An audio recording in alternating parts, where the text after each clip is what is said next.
The Los Angeles Rams, fresh off a Super Bowl win, not quite the season they dreamed of. The Super Bowl hangover was in full effect this year for the Rams. No more than potentially Matt Stafford had those lingering injury issues all year, then had the neck and the concussions, potential rumors that he might retire at one point. Do you think that we can believe in Matthew Stafford next year and can he bounce back to what he was and what we hoped he would be coming into this season? He seems very certain in the press that he's doing that he is coming back and that retirement isn't something he'd considered remotely. And I think from the way that Matthew Stafford kind of won last year in LA, I believe that he can get back to that. I mean, it was very much schemed stuff. And obviously, a lot depends on Sean McVay's future. But Matthew Stafford isn't someone I want a lot of in Dynasty or Best Ball right now. But I don't have a problem having Cooper Kupp because I think Stafford can be good enough to support Cooper Kupp.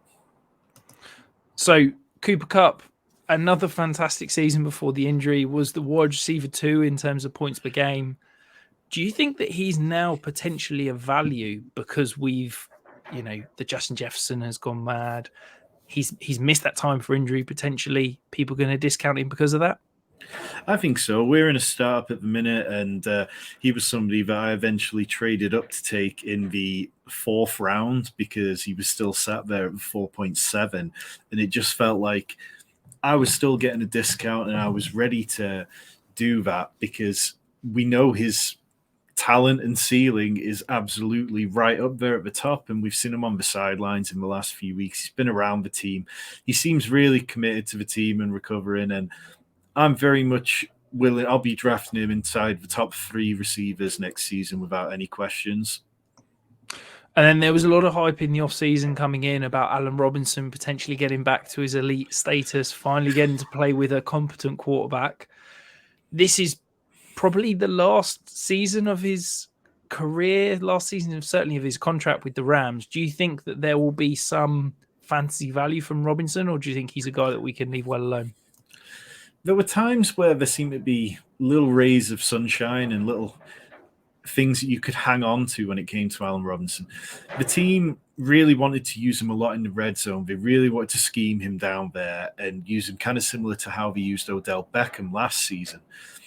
But it just never really seemed to come off. It seemed like Stafford wasn't always trusting things to get open because the offensive line was so banged up. And when he was in doubt, he just went to a security blanket, Cooper Kupp. And that's why Cooper Kupp was able to sustain being a top 7 wide receiver in 6 of his 9 games. And Robinson was often just sat out on the side of the field and didn't really get any receptions, and things really never got going for him. It really caught me by surprise because I did believe all the hype coming into the offseason. I think he was probably one of the top 5 wide receivers I drafted the most of in best ball. And now we're at a point where Allen Robinson, he's on an expiring contract. We've got that on screen in a minute. You can see Tyler Higbee, he's got 1 year as well. Cam Akers has got 1 year. If Sean McVay goes and this team completely ends up in flux, these are the kind of players which they might just look to move on from straight away so that they can just start afresh. You touched on Cam Akers there. It feels like the Cam Akers roller coaster went all over the place this year. He went from the starter to potentially never playing for the Rams again, getting traded, to really looking quite good and a competent starter down the stretch. Do you think that with some offensive line upgrades, with some, another offseason away from that Achilles tear, do you think he can get back and be a guy that we can start to invest and feel some confidence in? I think so. I sold him for a second and a third a few weeks ago, and already I'm feeling like I undersold and I should have held a little bit longer. He's somebody I can't see the Rams paying with everything they've got going on, their cap issues, lack of draft capital. I'm not sure why they would consider paying him. But those last 3 weeks, he was the best part of the Rams offense. He was the RB5 over those 3 games. And he had the second most fantasy points over expected. So he did really look good. And Kyron Williams had taken a backseat, and it did seem like the team really wanted Akers to take that step again. So I think if the team wants him to do it, Darrell Henderson's not there anymore. As long as they don't add somebody, then yeah, I could believe in Cam Akers for 2023. And then finally, Tyler Higbee could potentially be released, is the way his contract's structured, but I'm expecting him to be back around next year.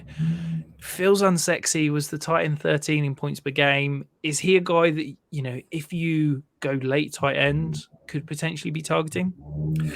Yeah, I don't mind Tyler Higbee as much as some do because I think you know what you're getting from him. You don't start Tyler Higbee in a managed roster and think, okay, if you can just get me 15 points today, I'll be okay. When you start Tyler Higbee in a managed roster, you're like, if he can get me 8 points, I've probably done fine. And that's where his value is. He's very much a touchdown or bust tight end. He finished outside the top 12 tight ends 9 times this season. And I think his value completely hinges on whether Matthew Stafford's okay.